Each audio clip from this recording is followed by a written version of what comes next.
Salmo 24. Vamos ler aí, é um salmo de Davi. Diz o seguinte: Ao Senhor pertencem a terra e tudo que nela existe, o mundo e os que nele habitam. Porque ele a estabeleceu sobre os mares e firmou-a sobre as correntes. Quem subirá ao monte do Senhor? Ou quem poderá permanecer no seu santo lugar? Usando aí uma figura, de linguagem para retratar quem pode estar na presença de Deus. Temos estudado aqui o livro de Salmos, na quarta-feira, e constantemente nós vemos Davi fazendo esta pergunta, Quem pode estar diante de Deus? Quem pode estar na presença de Deus? E mais uma vez neste salmo, ele faz esta pergunta, Quem subirá ao monte do Senhor? Ou quem poderá permanecer no seu santo lugar? O interessante é que no verso 1, nós já temos uma definição quem é o nosso Deus. Quem é esse Deus? Ele diz, ao Senhor pertencem a terra e tudo que nela existe, o mundo e os que nele habitam. Ou seja, Deus é o dono do mundo, Deus é dono de tudo e de todos. E aí você vai compreender o porquê do tema da minha mensagem, Meu Mundo, Minhas Regras. Que é uma das, fazendo uma alusão aí ao movimento feminista, que muitos vão dizer, meu corpo, minhas regras. Ora, na verdade, nem o nosso corpo é nosso. O ar que nós respiramos não é nosso. O ar que você está respirando neste exato momento foi porque Deus te deu. Foi porque Deus foi misericordioso para comigo com você. Mas nós vemos aí o movimento feminista tentando tomar para si e dizendo que elas têm poder sobre o próprio corpo. Todavia, a Escritura diz que não. Nós temos um dono, nós pertencemos a um Senhor. E Davi está dizendo aqui, ao Senhor, ao Deus Todo-Poderoso, pertence a terra e tudo que nela existe, o mundo e os que nele habitam. E aí no verso 3 ele faz essa pergunta, quem pode habitar na presença de Deus? No verso 4 ele responde, aquele que é limpo de mãos e puro de coração, que não entrega a sua vida à mentira, nem jura com engano. Então ele está dando um parâmetro aqui, quem pode se chegar à presença de Deus, quem pode entrar na presença de Deus, estar diante de Deus? Aquele que é puro, limpo de mãos e puro de coração. Você não pode se esquecer que quem está falando aqui, inspirado por Deus, é Davi. Então, obviamente, Davi, por si só, por seus próprios méritos, Davi não tinha autoridade alguma para descrever isso, para dizer, olha, aquele que é limpo de coração, puro de mãos, ou seja, aquele que não derrama o sangue inocente. Davi, se fosse por conta do seu próprio mérito, ele não teria autoridade alguma para dizer isso. Todos nós bem conhecemos a história de Davi, um homem que é conhecido como segundo o coração de Deus, mas um homem que mentiu, matou, adulterou, um homem frio, sanguinário e calculista. Porque Davi, no final das contas, ele planejou tudo contra Urias. E aí você vai compreender ao longo da exposição. Verso 5. Esse receberá uma bênção do Senhor e a justiça do Deus que lhe dá salvação. Assim é a geração dos que o buscam, dos que buscam a tua presença, ó Deus de Jacó. Levantai, ó portas, as vossas cabeças. Levantai-vos, ó entradas eternas, para que entre o Rei da Glória. Como disse Calvino, e seguindo a interpretação, provavelmente uma alusão aí às portas do templo, e fazendo, quem pode entrar? De acordo com todo o contexto, você nos remete justamente a isso. Quem pode entrar no santuário? Quem pode habitar com Deus? E ele está dizendo, levantai, ó portas, as vossas cabeças, levantai-vos, ó entradas eternas, para que entre o Rei da Glória. E ele pergunta, quem é o Rei da Glória? E ele responde, o Senhor forte e poderoso, o Senhor poderoso na batalha. Ou seja, o nosso Senhor e Salvador Jesus Cristo, aquele que de fato, sem pecado algum, cumpriu toda a justiça feita por Deus. E lá na cruz do Calvário foi vertido o seu sangue, a ira de Deus foi descarregada sobre ele. E então agora nós temos acesso, agora nós fomos reconciliados com Deus Pai por meio da obra de nosso Senhor e Salvador Jesus Cristo. No verso 9, mais uma vez, ele repete, erguei-vos, ó portas, erguei-vos, ó entradas eternas, para que entre o Rei da Glória. E mais uma vez, quem é esse Rei da Glória? O Senhor dos Exércitos. Ele é o Rei da Glória. Então, mais uma vez aí, seguindo o tema da mensagem da semana passada, Meu Mundo, Minhas Regras, é o que nós vamos compartilhar hoje. Então, o resumo deste salmo é exatamente o que nós já vemos logo nos primeiros versos. Primeiro ele diz que Deus é o dono do mundo, ou seja, tudo que existe pertence a Deus. Nós vivemos em dias onde as pessoas dizem que não há verdade absoluta. né? Há várias religiões, há várias seitas, e cada um diz que pode te levar até Deus. Todavia, a Escritura e Cristo, ele foi exclusivista.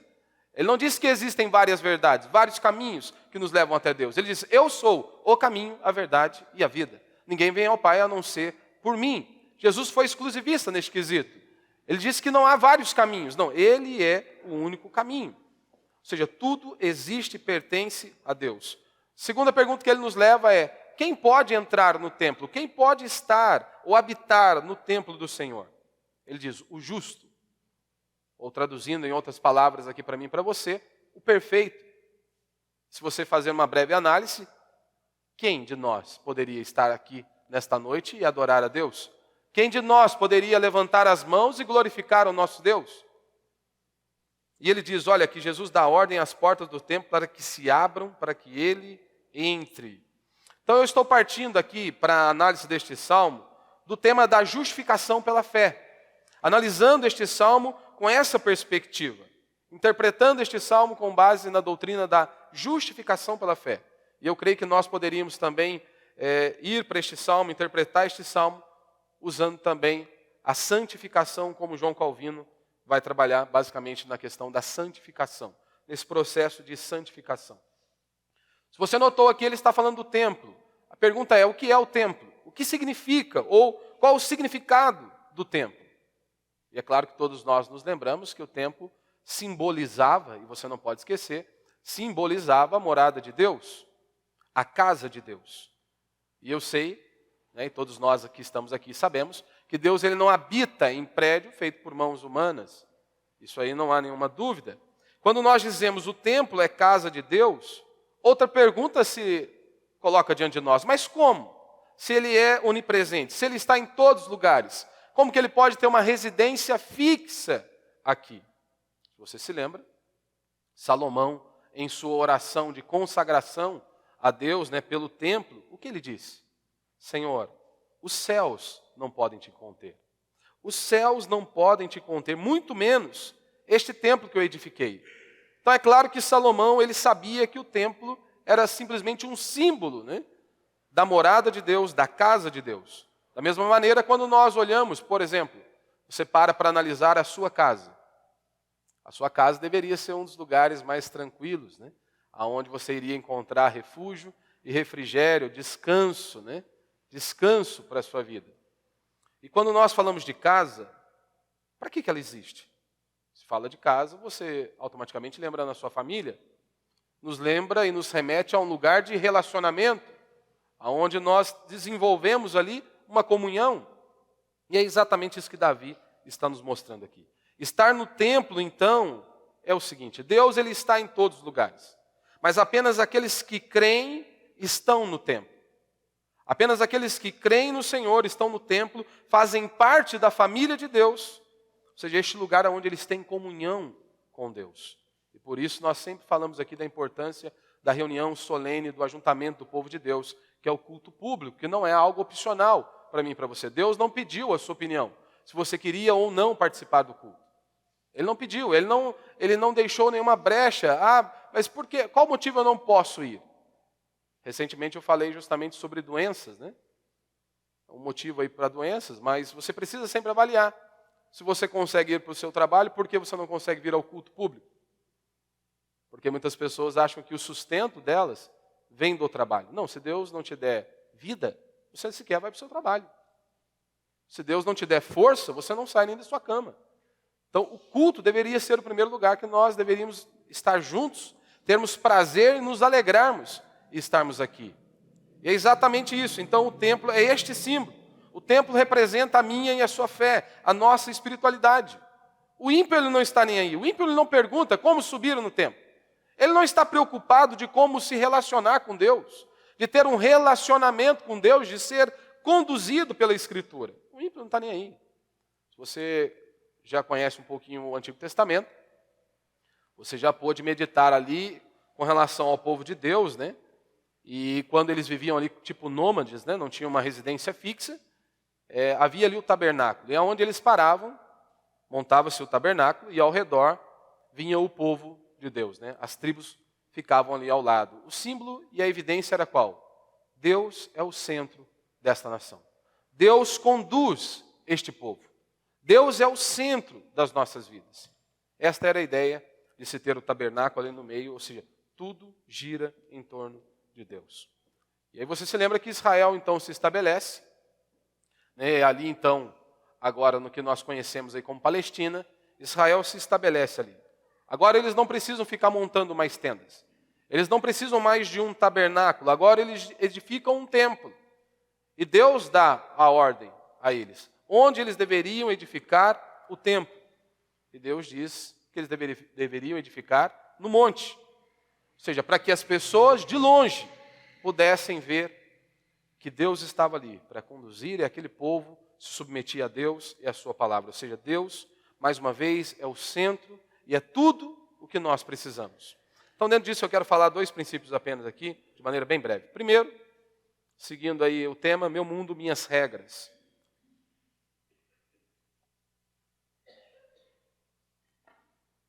Como eu disse, né, as feministas adoram dizer, né, meu corpo, minhas regras, para que elas possam matar os seus próprios filhos, né? É claro que elas não têm autoridade nenhuma para dizer isso. Aqui nós estamos diante de um texto, mais uma vez, mostrando aquele que tem toda a autoridade, todo o poder. E Deus está dizendo isso aqui, usando o seu servo Davi. Ele é o dono de tudo. Deus é o dono de tudo. E ele está dizendo, meu mundo, minhas regras. E de fato ele tem autoridade para isso. E você deve se perguntar, qual é a regra de Deus? Qual é a regra de Deus para que nós sejamos salvos?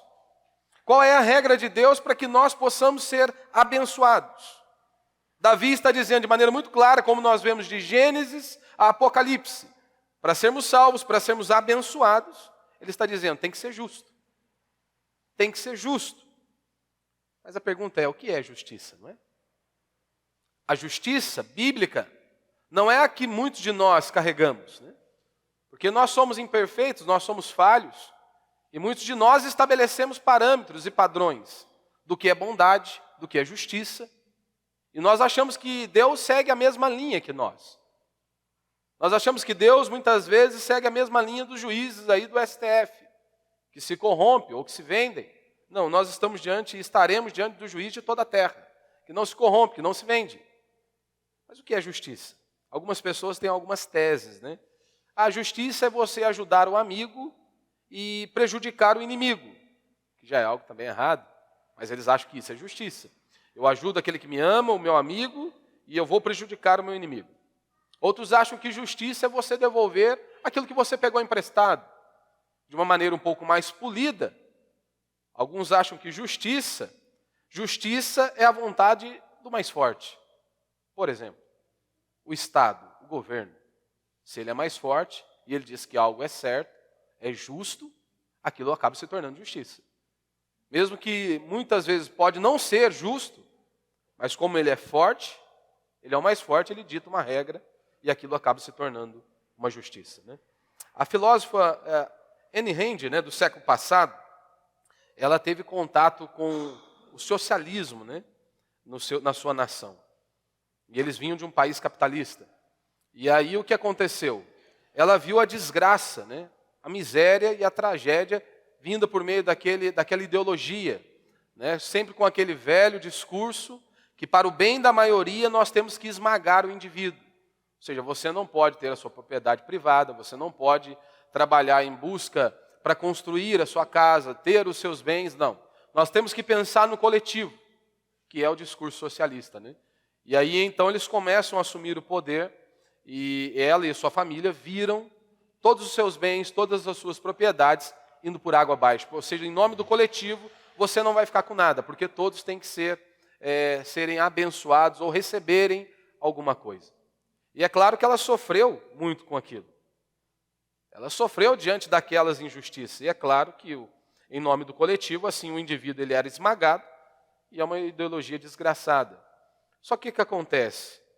Diante de todo aquele cenário, diante de toda aquela desgraça, ela começou a desenvolver uma filosofia onde o egoísmo era permitido. E não apenas permitido, o egoísmo ele era incentivado. Ela tinha uma tese onde ela defendia o egoísmo, né? Ela não acreditava em Deus, E ela defendia o egoísmo. E aí você vai entender o que eu quero dizer com isso. Mais ou menos o seguinte. A ideia dela era o seguinte: por que eu tenho que me sacrificar pelo próximo? Se eu não tenho o mesmo valor que ele, por que eu tenho que me sacrificar por ele? Se nós temos o mesmo valor, nós dois somos seres humanos, por que eu tenho que me sacrificar em prol dele? Por que não pode ser o inverso? Ou por que eu não posso tocar a minha vida sem nenhum sacrifício? Essa era a indagação dela. Se você parar para pensar, será se ela estava errada? Se não há Deus, ela está certa. Se não há Deus, por que eu tenho que me sacrificar em prol do outro, se ele é a mesma coisa que eu? Se não existe Deus, não há certo nem errado. Então, na ótica desta filósofa, se não existe Deus, qual o problema? Ela estava correta. Agora, se há Deus e há um Deus, a sua vida não pertence a você mesmo. A sua vida é dele. E ele nos dá as direções. Ele nos dá a diretriz. E ele diz que nós devemos nos doar, que nós devemos considerar o outro superior a nós mesmos. A essência do cristianismo é sacrifício. Se dispor, se doar, colocar no lugar do outro. Ou seja, se não há Deus, você tem o que tem pelo seu único mérito, exclusivo mérito seu e sorte. Se o outro não tem, o problema é dele. Se não existe Deus, eu conquistei tudo pela força do meu braço. Ou seja, a sorte me abençoou e eu olho para o outro não tem nada, por que eu devo ajudá-lo? Por que eu tenho que abrir mão daquilo que eu conquistei para ajudar ele? Ou ajudar ela? Por quê? Agora, se há um Deus, eu entendo que tudo que eu tenho é fruto da graça de Deus, da bondade de Deus, da misericórdia do Senhor. Eu entendo que tudo aquilo que eu possuo, se não fosse Deus e a graça dele me conduzindo, me abençoando, eu estaria perdido, eu não teria nada. Porque eu só consigo levantar pela manhã e ir para o meu trabalho. Eu só consigo pensar, raciocinar, porque Deus está cuidando de mim. Então, se eu tenho essa perspectiva correta, que existe um Deus, tudo que eu tenho, tudo que eu possuo é fruto da graça, da bondade e da misericórdia dele, eu entendo que ele também me ordena que eu devo ajudar o meu próximo. Que eu devo ser ali, doar, ajudar o meu irmão. Ou seja, se não existe Deus, toda a ideia de justiça é uma balela. Não é isso que o salmista vai dizer no Salmo 14, verso 1? O insensato, ou seja, o louco, diz no seu coração: Deus não existe. E após ele dizer que Deus não existe, há uma consequência quando há esta afirmação: Deus não existe. Ele diz: todos se corrompem e praticam abominações. Ou seja, não há quem faça o bem. É como está aí no Salmo, né? Salmo 14, verso 1. O insensato diz no seu coração: Deus não existe. Todos se corrompem e praticam abominações, não há quem faça o bem. Então não há noção de bem se não houver a crença em Deus, que é um padrão absoluto. Que ele dita as regras, ele dita como devem ser as coisas. Se Deus não existe, por exemplo, por que eu tenho que me sacrificar em prol do meu filho? Você em prol do seu filho? Se Deus não existe, por que você tem que se privar de inúmeras coisas para que o seu filho seja abençoado lá na frente? Você tem que se privar muitas vezes de trocar de carro, de fazer uma viagem, porque você está se doando. Você está poupando para que ele seja beneficiado lá na frente. Se não existe Deus, por que fazer isso? Então a nossa questão é: onde está a voz de Deus? Porque nós cremos que existe um Deus todo-poderoso, Criador dos céus e da terra. Mas a pergunta é: onde está a voz de Deus? Como eu disse no início, há muitas vozes, várias vozes no mundo como o nosso, todas prometendo um caminho de volta para casa, todos prometendo soluções para os nossos problemas. Mas nós cremos que a voz de Deus nós vemos por meio da revelação, ou seja, da sua palavra. Deus se revelou ao seu povo. E é por meio da Escritura que nós o conhecemos. É por meio da Escritura que eu e você somos confrontados, exortados. E também por meio da Escritura nós somos consolados. Encontramos refúgio, refrigério, paz por meio da verdade. Então, portanto, justiça é aquilo que Deus determina em sua palavra. Deus determinou um padrão. Deus determinou um parâmetro e nós nos submetemos a ele. A regra do dono do mundo é: só o justo poderá estar diante de mim. Esta é a regra. Este é o parâmetro, o padrão estabelecido por Deus. Mas a pergunta é, quem é justo? Algum de nós aqui pode bater no peito e dizer, eu sou justo? Eu nunca pequei, eu nunca tive um pensamento impuro, eu nunca cobicei nada do próximo. Será se alguém dentre nós teria a ousadia de dizer, eu sou justo? Ou seja, aquele que é perfeito em todos os dias de sua vida. E aí, é claro, nós não podemos nos esquecer, né, do pecado original. Como diz o salmista, em pecado me concebeu minha mãe. Ele não estava dizendo que ele era fruto de um adultério. Ele estava dizendo que ele nasceu em pecado por conta de Adão, que era o nosso representante. Ou seja, a queda de Adão implicou em todos nós. Mas como diz aí Tiago, né? 2,10. Pois qualquer um que guarda toda a lei, mas tropeça em um só ponto, torna-se culpado de todos. Ou seja, se você tivesse a capacidade de guardar, vamos nos deter apenas aos 10 mandamentos. Se você tivesse a capacidade durante toda a sua vida de guardar 9 mandamentos e transgredir isso uma vez apenas, a Bíblia diz que você é culpado. Pense bem, Davi está dizendo, quem poderá habitar no tabernáculo, no templo do Senhor? Ele diz, o justo. Meu irmão, Davi, ele arquitetou tudo. Imagine, Davi olha Betseba tomando banho, Davi vai, chama, né? Davi se deita com ela, você precisa se lembrar que Urias está na batalha. E aí, é claro, tem toda ali uma relação, e depois ela vem para Davi e diz que ela está grávida.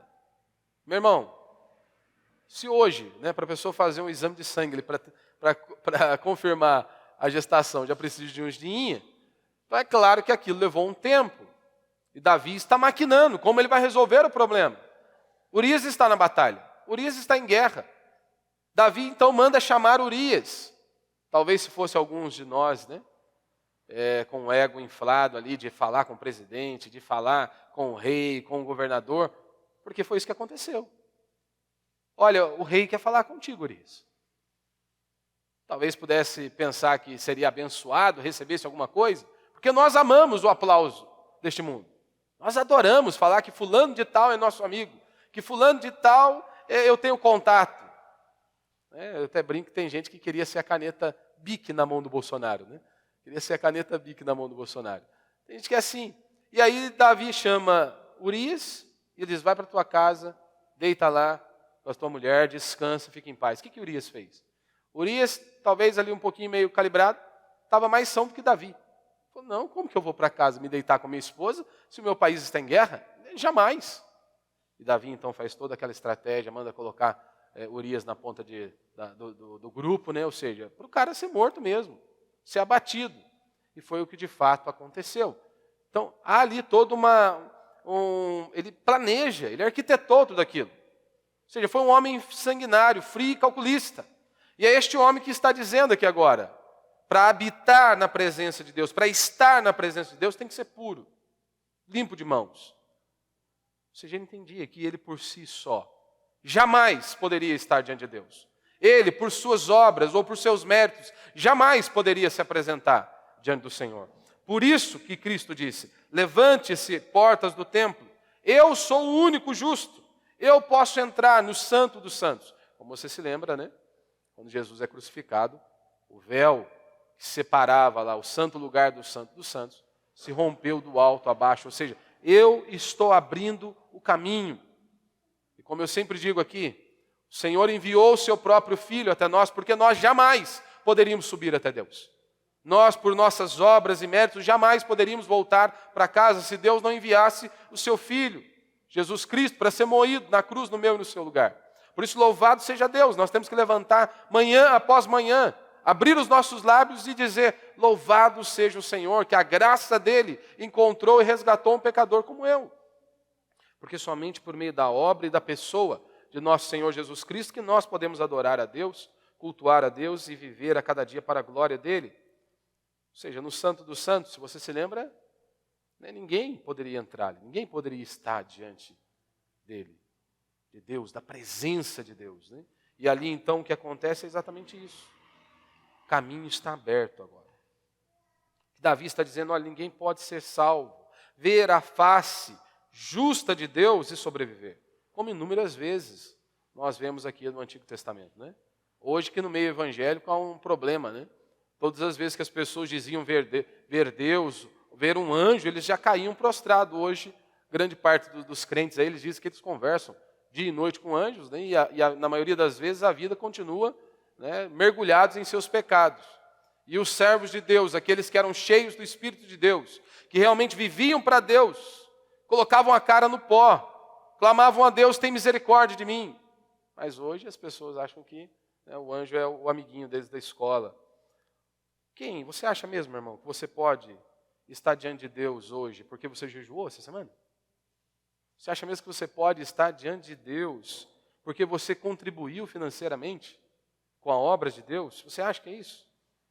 Não, meu irmão, ninguém pode estar diante de Deus por seus próprios méritos. Nenhum de nós pode se apresentar e estar diante de Deus por nossos próprios méritos. Todas as vezes não há como você estar diante de Deus se não for pela pessoa, pela obra de nosso Senhor e Salvador Jesus Cristo. Por meio dos méritos dele, nós recebemos, nos é imputado a justiça da obra de Cristo, da pessoa de Cristo, como Paulo vai nos dizer lá em Romanos. Na cruz nós vemos a justiça de Deus, porque Deus já havia dito isso lá no Éden. Se vocês pecarem, vocês vão morrer. Não tinha como simplesmente Deus varrer a sujeira para debaixo do tapete e fingir que nada aconteceu. Nós vemos inúmeros sacrifícios, inúmeros rituais que apontavam para o Messias, para o Libertador, para Cristo. E um dia, há mais de 2000 anos, ele veio. E ele cumpriu a sua missão. E ele foi para a cruz do Calvário. E aonde a ira de Deus foi descarregada sobre ele. E ali agora nós já não somos mais inimigos de Deus. Nós fomos reconciliados, agora nós temos paz com Deus. Paz por meio da obra de nosso Senhor Jesus Cristo. Então você só pode estar diante de Deus se você estiver em Cristo Jesus. Se estiver firmado em Cristo Jesus. Se crê na obra e na pessoa de nosso Senhor e Salvador Jesus Cristo. Como diz o salmista, né? Se observar a iniquidade, quem poderá ficar de pé? Quem poderá ficar de pé se o Senhor observar a iniquidade? A oração do Pai Nosso que Jesus nos ensinou, não é? Orar pelo pão nosso de cada dia, ou seja, que todos os dias nós dependemos de Deus, pedindo a Ele sustento, proteção, cuidado. E ao lado desse pão nosso de cada dia, Ele também nos ensinou que nós devemos ali confessar os nossos pecados, perdão pelos nossos pecados. Perdoa as nossas dívidas, ou seja, é algo diário. Da mesma maneira que nós precisamos de pão, de alimento diariamente, nós precisamos de perdão, precisamos da graça de Deus, do cuidado de Deus. Que convenhamos, se Moisés não pôde estar na presença de Deus, se Moisés queria ver a Deus, não pôde. Isaías, João, todos eles não puderam. Você acha mesmo que você pode estar diante de Deus por seu próprio mérito? Se você acha é porque você não se conhece, ou você não conhece a Deus, que é santo, santo e santo, como a Escritura nos mostra. A pergunta é, por que Deus não te matou hoje, enquanto você estava dormindo? Você parou para pensar? Muitas pessoas não tiveram a oportunidade que a maioria de nós aqui tivemos hoje. Para muitas pessoas, a cortina desta vida se fechou. Por que não se fechou para você? Por que Deus já não te matou nesta madrugada? Por que Deus não arrancou o fôlego da vida? Por que você acordou mais um dia? Porque você jejuou? Porque você orou? Porque você contribui com a obra de Deus? Você está envolvido com a obra de Deus? Não. Porque as misericórdias do Senhor se renovaram sobre você. Porque as misericórdias do Senhor se renovaram sobre nós. Por conta da graça de Deus. Somente pela graça de Deus. Isso mostra o amor de Deus por nós. E constantemente você nos ouve falar da ira de Deus, porque é o que está na Escritura. Mas nós não podemos nos esquecer da graça e do amor de Deus. Isso nos leva a sermos gratos a Deus, todos os dias. Gratos pelo amor de Deus por nós. Por que Deus te escolheu? Por quê? Ele viu algo de bom em você? Ele viu que você iria perseverar até o fim? Será que foi isso? Que Deus olhou para você e não, você é uma boa pessoa. O João é uma boa pessoa.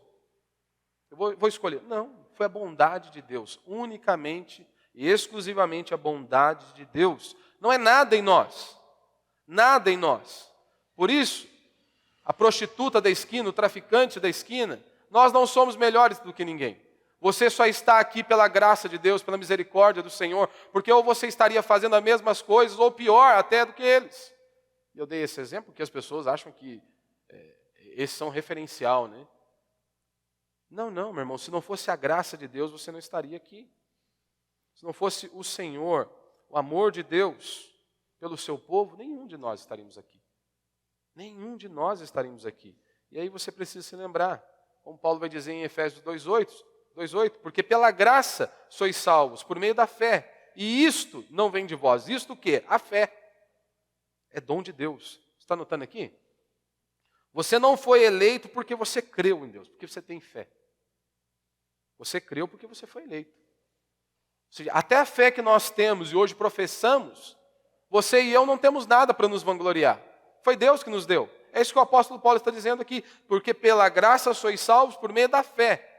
E isto, ou seja, a fé, não vem de vós. Ou seja, não vem de vocês, é dom de Deus. E aí então nós nos lembramos que o único que abriu o caminho de volta para casa foi Jesus Cristo de Nazaré. Pois ele, de fato, é o único justo, que foi justo em todos os seus dias. E é por isso que ele pôde abrir o caminho de volta para casa. É por isso que ele pôde nos reconciliar com Deus Pai. Porque ele cumpriu toda a exigência de Deus. Ele cumpriu tudo que Deus exigia em sua palavra. Então lá na cruz, com a sua morte e a sua ressurreição, nós vemos isso. Com a morte do nosso Senhor na cruz do Calvário, ali estava estampado. Deus estava dizendo para o mundo. Ou seja, a minha palavra foi honrada, o meu nome foi exaltado. E com a ressurreição, obviamente, o nome do nosso Deus foi exaltado, né? Então ele foi o único que abriu o caminho de volta para casa, pois ele foi o único justo todos os dias de sua vida. E isso deve gerar gratidão em mim e em você. Cada um de nós aqui poderíamos ter um testemunho, podemos contar um testemunho de como chegamos até aqui. De como nós viemos parar nesta comunidade. Ou de como nós conhecemos a fé. Deus é tão misericordioso, eu poderia dar inúmeros exemplos. Às vezes a pessoa está lá, o radinho não funciona, cai justamente numa rádio lá, começa a ouvir a mensagem, nem de crente a pessoa gostava, odiava a crente, daqui a pouco está lá ouvindo a mensagem, 5 minutos, daqui a pouco, no outro dia a mesma coisa, daqui a pouco, a hora quando vê, já está lá no prédio da igreja, já está junto com os irmãos, já está servindo a Deus. Talvez você esteja aqui porque alguém te convidou, ou talvez porque você passou por inúmeros problemas, inúmeras dificuldades, angústias, e essas circunstâncias te levaram para perto de Deus. Essas circunstâncias te levaram a conhecer ao Senhor. E você vê ali única e exclusivamente a bondade de Deus e a misericórdia do Senhor. Segundo ponto, e último aí para a gente encerrar, a santificação.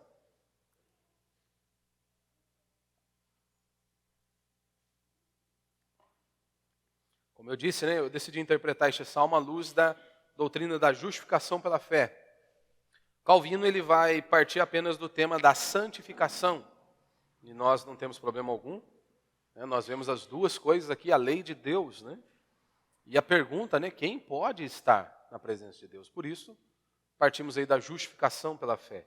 Quem pode ficar ou habitar no templo? Ou seja, quem obedece à lei de Deus. Ou seja, quem obedece à lei perfeitamente.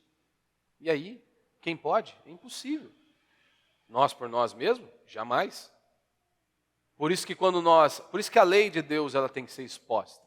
Por isso que não há pregação do evangelho sem anúncio da lei. A lei é um raio-x. A lei nos faz enxergar quão miserável nós somos, quão podre nós somos. É a lei que mostra a nossa real situação. Quem nós somos de fato. A lei é que mostra que nós somos pecadores. Que a lei nos faz enxergar quem nós somos verdadeiramente. A lei é o raio-x. E mostra quem você é. A lei mostra a nossa podridão, a podridão do nosso coração. Aquilo que só você e Deus sabe. Nem a pessoa que te ama, sabe. Muitas vezes o que passa dentro do seu coração. Mas Deus sabe. E a lei de Deus, ela vem e nos mostra exatamente isso. Que não é algo apenas superficial. Não é algo que as pessoas batem o olho e que Deus não olha e não sonda o coração do homem. Não, a lei mostra que Deus ele sonda, esquadrinha o coração do homem. Ou seja, nada passa desapercebido dos olhos dele. Ninguém consegue enganar a Deus. Ninguém consegue passar Deus para trás. E a lei ela mostra isso. Mostra exatamente isso, né? Por isso que daí nós vamos até Cristo. Confessamos os nossos pecados. Confessamos a nossa fragilidade, que nós somos pequenos, fracos, pobres, que nós precisamos de um Messias, nós precisamos de um Salvador, nós precisamos de um Redentor, que é o nosso Senhor e Salvador Jesus Cristo. Então, nós cremos exatamente nisso.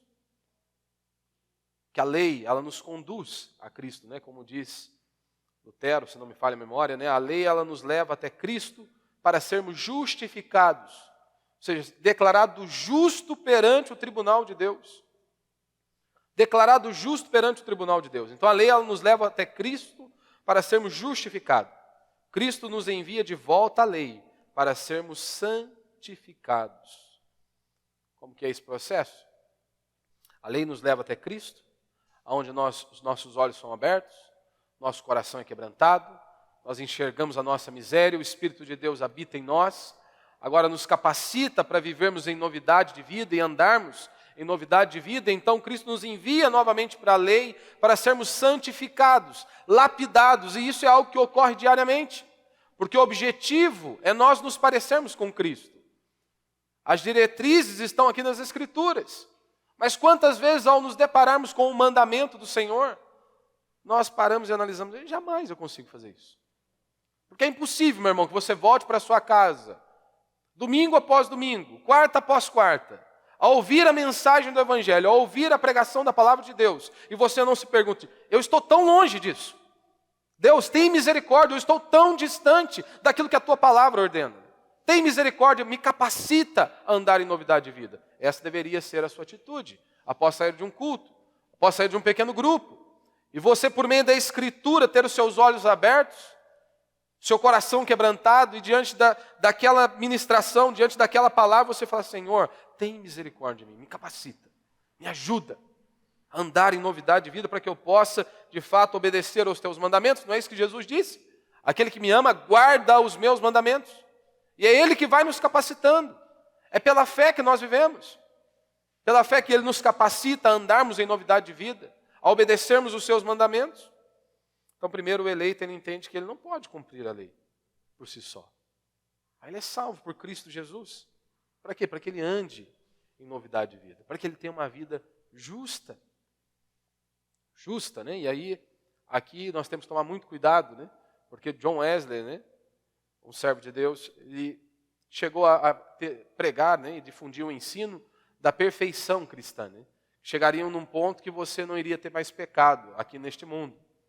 E, infelizmente, muitas pessoas caem nesse ponto, né? Caem nesse ponto. Nós estamos em processo de transformação. Nós estamos sendo lapidados.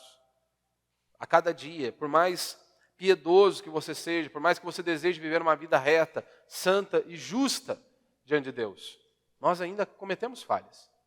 Como eu disse aí o exemplo de Davi, se você se lembra, temos lá Zacarias e Isabel, em Lucas, que Lucas inicia o seu livro dizendo que era um casal íntegro, reto e temente a Deus.